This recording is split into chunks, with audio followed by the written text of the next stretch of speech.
ఇక్కడ నేను wooden colour అలానే ఇంటర్నల్ గా మనకి white marble colour Decolam sheet అనేది నేను యూజ్ చేశాను. సో ఈ రెండే కాకుండా నేను ఇక్కడ ఎంటైర్ ఈ డోర్కి నేను బ్రాస్ లుక్ అనేది యాడ్ చేశాను. సో ఈ బ్రాస్ యాంటిక్ లుక్ అనేది యాడ్ చేయడం వల్ల పూజారం ఇంకా ఎలిగెంట్గా వచ్చింది.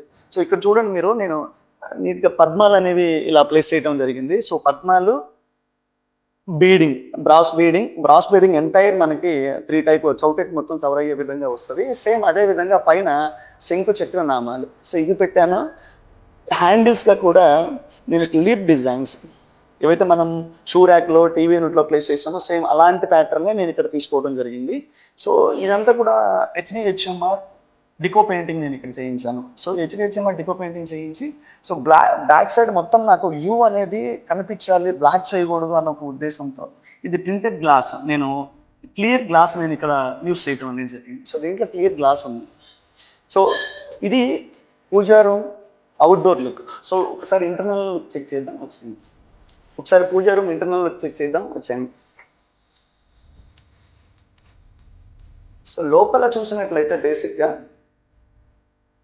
ఈ వెంకటేశ్వర స్వామి హైలైటెడ్ మనం ఇక్కడ ఫ్రేమ్ అనేది ఫోటో ఫ్రేమ్ మనం ఇక్కడ వాడటం జరిగింది. సో అదేవిధంగా కొన్ని photo frames right and left నేను 3 ఫోటో ఫ్రేమ్స్ తీసుకున్నాను. దీని లోపల కూడా ఎలిగెంట్ లుక్ మనకు వచ్చే విధంగా అంతా నేను రోప్ లైటింగ్ అనేది ఇక్కడ తీసుకున్నాను. సో ఈ లుక్ మనకి ఈ కరోడ్ షేప్ లో మొత్తం కూడా ఎడ్జ్ నేను వదిలిపెట్టి చేయడం అనేది. సో పైన మళ్ళీ దశావతారాలు, ఇది కూడా నేను బ్రాస్లోనే తీసుకున్నాను. ఈ దశావతారాలు లెఫ్ట్ అండ్ రైట్ రెండు కూడా నేను దీపారాజన కుందలు, ఇక్కడ మనం చైన్ దీపారాజన కుందలు బ్రాస్లే మనం ఇక్కడ ప్లేస్ చేయడం అనేది జరిగింది. సేమ్ అదే విధంగా పైన హైలైటెడ్ లైటింగ్ మనం ఇవ్వడం జరిగింది. సో 2 వైట్ లైట్స్ మనం పైన వాడి సో అది వామ్ కలర్ అవ్వటం వల్ల ఈ బ్రాస్ మీద అది పడితే ఇంకా లుక్ మనకి చాలా ఎలివేట్ అవుతుంది. సేమ్ అదే విధంగా పైన CNC design, flower CNC design అనేది మనకి ప్లేస్ చేయండి. సో ఈ డిజైన్ వల్ల కూడా ఇది చాలా ఎక్కువ పీస్ఫుల్ లుక్ ఈ పూజా రూమ్ లో మనకి ఇవ్వటం అనేది జరిగింది. సేమ్ అదే విధంగా కింద దీంట్లో ఎక్కడ కూడా స్టోరేజ్ కూడా కాంప్రమైజ్ అవ్వకుండా ఈ డిజైన్ చేస్తూనే స్టోరేజ్ కూడా ఎక్కడ కాంప్రమైజ్ అవ్వకుండా ప్రసాదం ట్రై అనేది మనం ఇక్కడ ప్లేస్ చేయడం జరిగింది. సో అదే విధంగా 2 డ్రాస్.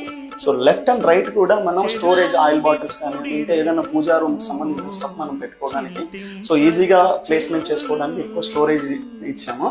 సో ఈ పూజా రూమ్ అవుట్ఫిట్ అనేది ఎలా ఉందో ఒకసారి మీరు కామెంట్ చేయండి. Thank you me CS sir in details.